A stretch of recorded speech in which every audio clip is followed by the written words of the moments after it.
Akong igawas ang akong abaga kay baga man ni siya, baga. So,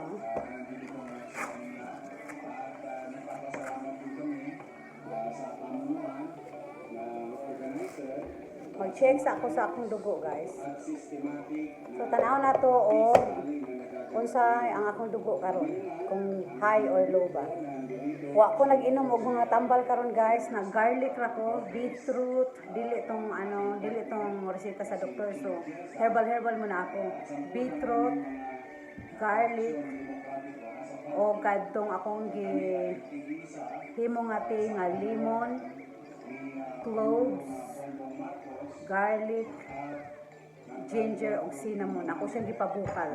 Kunya akong gibutang sa garapon din. Kada buntag mo inom ko ato siya og usa ka tasa nga gamay.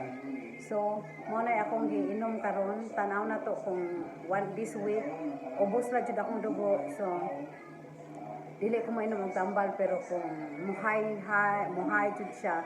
Kung 130 lang, okay. Pero kung maabot siya 150, murag twice a week, mag-maintenance na jud siguro ko. Naamo ko maintenance nga gihatag gahapon. Pero ako sang giobserbahan kung unsa jud ni akong dugo. So atong tanawon og pila itong dugo karon.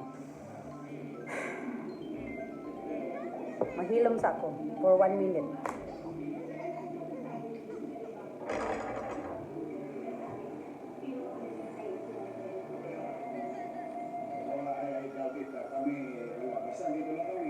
Bit-bit namin ang aming mga sarili sa pagkakaisa sa panawagan ni Pangulong Bongbong Marcos at ng Eduardo D. Manalo na tayong lahat ng mga Pilipino ay dapat magkaisa, magkaroon ng kapayapaan at sa panawagan sa ating mga leader na tulungan na lang. Bakit hindi mo na nagpunta yung masasabot ko sa dito sa akin? Bakit siya may nagpunta? Taas, pero di kay taas. So, 127, ang akong dugo, 127 over 72, o 88 akong heartbeat. So, kaduhaon na itong basa kung pareha pa ang basa, ha. Kaya kani akong dugo, up and down siya.